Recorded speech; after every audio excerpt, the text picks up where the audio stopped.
Alors, on va parler évidemment de couplage du machine learning avec les systèmes de manufacturing execution system et avoir une compréhension des raisons pour lesquelles en fait ce couplage est plein de bon sens et apporte énormément à la fois au système de MES et à la fois au système algorithmique de machine learning. Alors, nous, de notre côté Equans, dans notre offre d'intelligence artificielle, on adresse deux disciplines principales. La première, qui est ce qu'on appelle le machine learning traditionnel, à partir de deux offres. L'offre d'Exploratory Data Analysis, qui va permettre, entre autres, de vérifier l'éligibilité des données à des fins de modélisation algorithmique, qui va permettre d'aller vérifier toutes les caractéristiques statistiques des données pour s'assurer qu'elles soient effectivement en capacité d'aller nourrir des modèles, et puis d'aller extraire en fait toute la connaissance des différents comportements, des différentes situations qu'on peut rencontrer dans un processus industriel. Et puis la seconde, qui découle directement de la première, qui est l'offre de machine learning, qui vise à mettre en œuvre des solutions algorithmiques pour pouvoir faire de la prédiction, de l'optimisation, ou apporter de l'explicabilité aux différentes situations, de contextes qu'on peut rencontrer dans les processus industriels. Donc ça, c'est la première offre, l'offre de machine learning que l'on qualifie chez nous de traditionnelle. Et puis l'offre de computer vision, qui a un rôle de plus en plus important, notamment dans tout ce qui est gestion de la qualité des produits qui sont fabriqués, puisque à l'aide de systèmes de computer vision, on est en capacité d'extraire toutes les caractéristiques, enfin, en tous les cas de nombreuses caractéristiques des produits qui sont fabriqués, pour pouvoir justement les inscrire dans des systèmes de traçabilité tels que nous en avons parlé hier Barbara Bru dans le cadre du MES et de la qualité, de la gestion de la qualité dans les systèmes de MES. Voilà, donc deux offres à retenir au sein d'Equans Digital concernant l'intelligence artificielle, donc l'offre de machine learning traditionnelle et l'offre de computer vision. Alors, manufacturing execution system et intelligence artificielle, quels sont les enjeux? Alors, on peut les regarder sous deux prismes et sous les deux systèmes en fait qui sont appelés à collaborer ensemble. Le MES, donc pour mieux gérer et mieux piloter sa production. L'enjeu, c'est comment est-ce qu'un système de gestion et de pilotage de la fabrication peut-il nous aider à nous apporter de la performance opérationnelle. Intrinsèquement, c'est un système qui apporte déjà de la performance opérationnelle, mais surtout qui génère énormément de données qui ont un très gros potentiel, et on verra par la suite pourquoi, et aussi de pouvoir, au sein du système MES, intégrer les résultats algorithmiques fournis par les modèles. Si on regarde en fait les enjeux vus côté machine learning, vu côté intelligence artificielle, c'est comment est-ce que des modèles de machine learning peuvent exploiter les données, et en l'occurrence de MES, pour mieux comprendre la situation actuelle, celle dans laquelle on se trouve là à l'instant T, et future. Et donc ça, c'est un point extrêmement important, puisque les gens qui manipulent des données de MES n'ont pas forcément pour habitude d'avoir des données qui leur permettent de se projeter dans le futur, et en l'occurrence de pouvoir faire de la prédiction. Ça va aussi nous permettre, et on verra par la suite, d'identifier des leviers d'amélioration des processus de production et de fabrication par une meilleure compréhension des situations qu'on aura rencontrées grâce à l'intelligence artificielle, et puis également de pouvoir préconiser des optimaux pour pouvoir enrichir le système MES, et notamment pour pouvoir préconiser auprès des opérateurs les meilleurs réglages à baliser pour éviter en fait des situations futures qui sont généralement pas désirées. Voilà, alors quelques généralités, que certaines vous connaissez déjà bien. Donc le MES génère des données, on concentre également énormément, c'est un système qui peut concentrer des données ou réconcilier des données de différents systèmes d'information, le RP évidemment, tout ce qui est analyse laboratoire en l'occurrence, les analyses qualité, les saisie opérateurs, tout ce qui remonte du process, en interface avec les automates programmables et différents autres systèmes d'information type GMAO, etc. Voilà. La maille élémentaire est directement exploitable par le modèle algorithmique, c'est-à-dire que souvent on nous demande quelle est la profondeur de données qu'il est nécessaire d'avoir pour pouvoir entraîner des modèles. C'est pas tant la profondeur temporelle qui nous intéresse, c'est plutôt la maille élémentaire qui représente des exemples en fait pour pouvoir entraîner les modèles. Et la maille élémentaire que l'on rencontre au niveau des systèmes de MES, c'est le batch, c'est le nombre de fabrication, c'est les campagnes, c'est les séries, etc., etc. Et c'est directement exploitable par les modèles algorithmiques.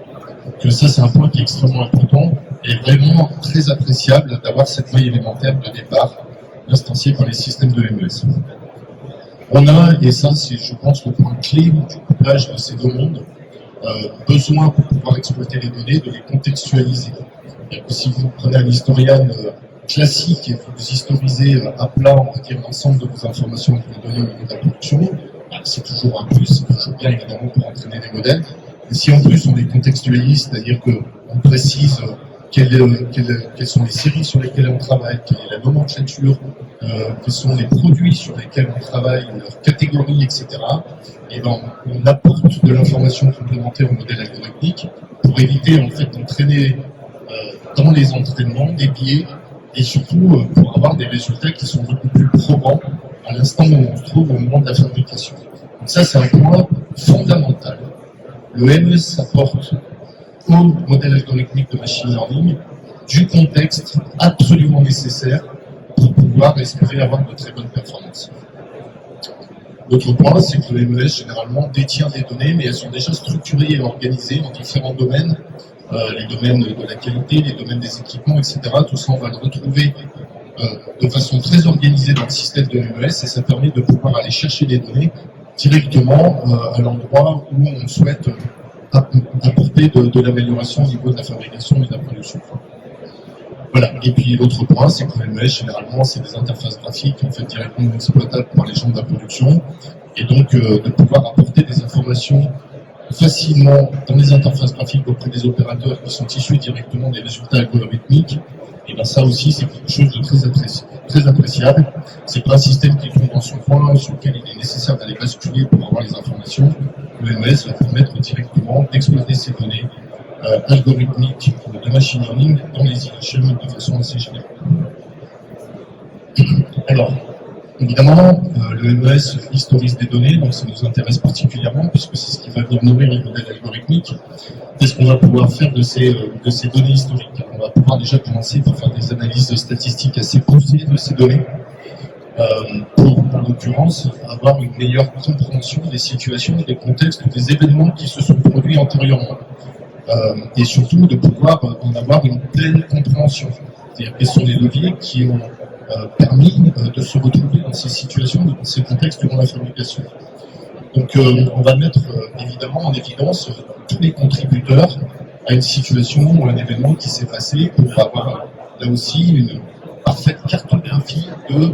quelles sont les données ou quelles sont les informations qui ont directement agi sur une situation qu'on souhaite analyser ou déterminer.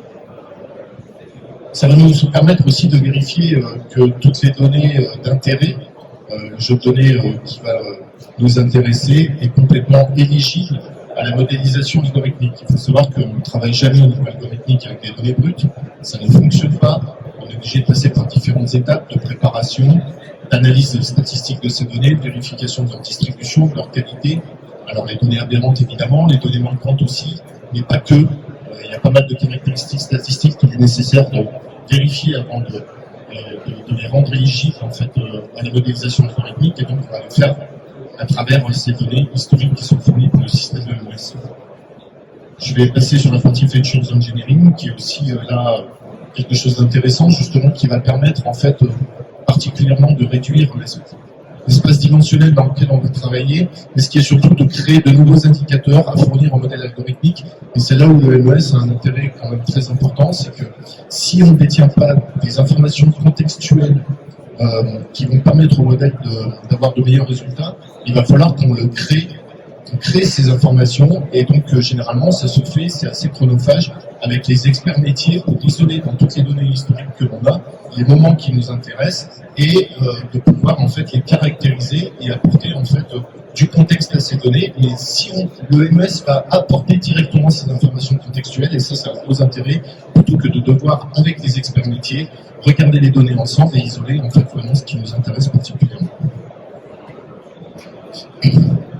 Alors, quand on a des données et qu'on est en temps réel en production et en fabrication, le MES détient évidemment ces données, je mets ça entre guillemets temps réel. On peut à ce moment-là soumettre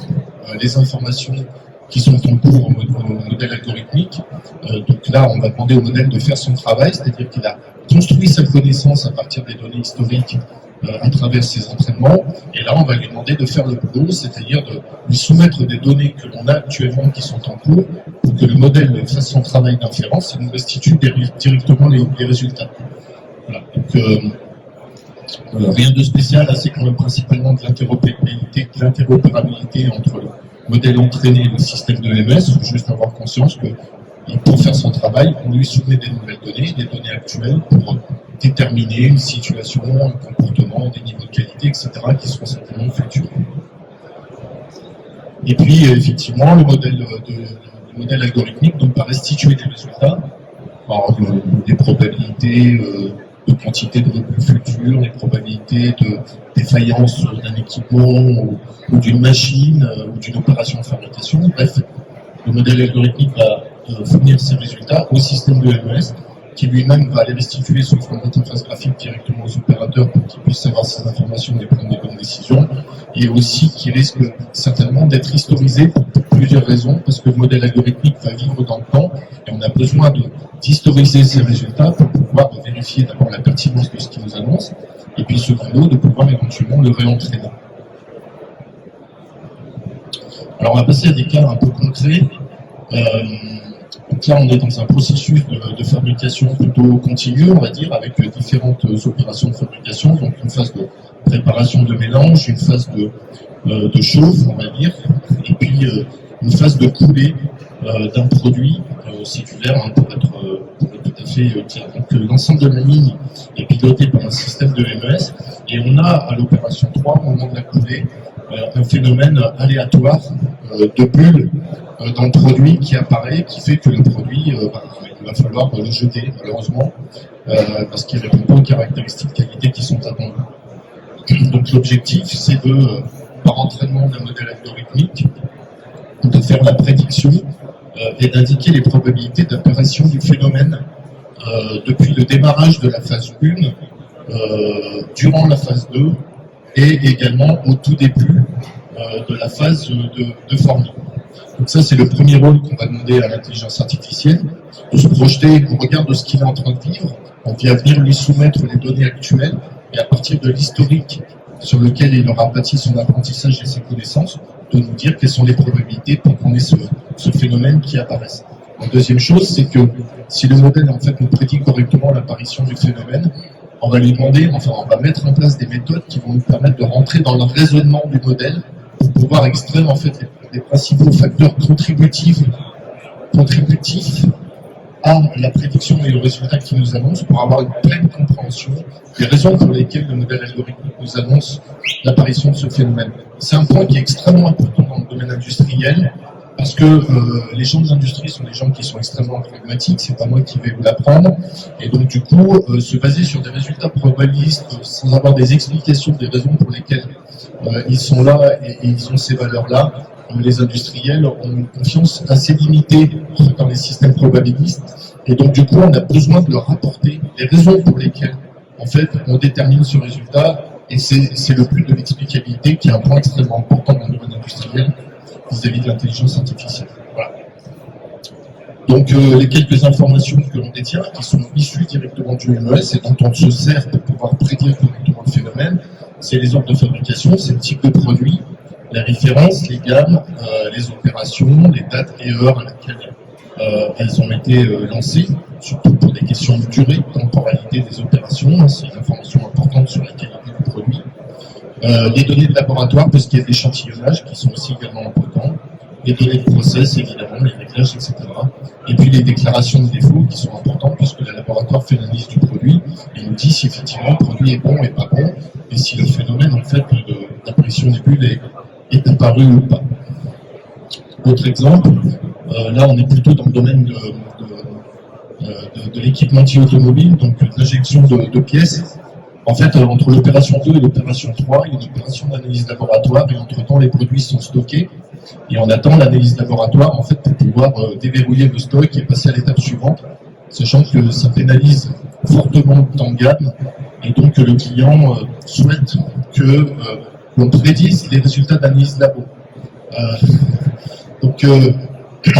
ça marche plutôt bien, sachant que Le déblocage du niveau du stock en fait est basé sur le niveau de confiance des résultats du modèle algorithmique, c'est-à-dire que quand on dépasse 90% de confiance dans ce que nous annonce le modèle, on libère le stock tampon. Voilà. Et si on est en dessous, on attend les véritables résultats issus du laboratoire. Le temps de gamme entre l'opération 2 et l'opération 4 a été diminué d'un coefficient 5 approximatif. Voilà, donc l'usage de l'IA, prédiction, indiquée en ligne à fréquence régulière, puisque les analyses labo se font par échantillonnage de temps en temps. Donc, prédire à fréquence régulière les résultats probabilistes des analyses laboratoires pour libération du stock tampon. Et puis l'explicabilité, toujours apporter des informations sur les résultats de prédiction obtenus, qui sont les conditions, les facteurs d'influence qui permettent de déterminer qu'effectivement les résultats laboratoires sont plutôt OK, sont plutôt verts, seront plutôt OK ou plutôt verts pour libérer le stock tampon. Voilà, donc là aussi, toujours la même chose, on a les ordres de fabrication, les types de produits, les références, etc. Tout ce que le système MES est capable de stocker habituellement. Ce qu'il faut comprendre, c'est que si vous entraînez un modèle sur différents types de produits, sans préciser que les données sont associées à un type de produit A, B, C ou D, vous allez demander à un modèle algorithmique de vous donner des résultats sur un produit qui est en cours de fabrication, qui est de type A, mais en fait, il va vous donner des résultats sur l'ensemble des produits sur lesquels il a été entraîné, et donc inévitablement, ça entraîne en fait une sous-performance des résultats qui sont obtenus. Voilà, cas d'usage numéro 3. Donc là aussi, c'est pareil, c'est qu'on a un stock tampon qui fait que les produits, on est dans l'agroalimentaire, si les produits restent trop longtemps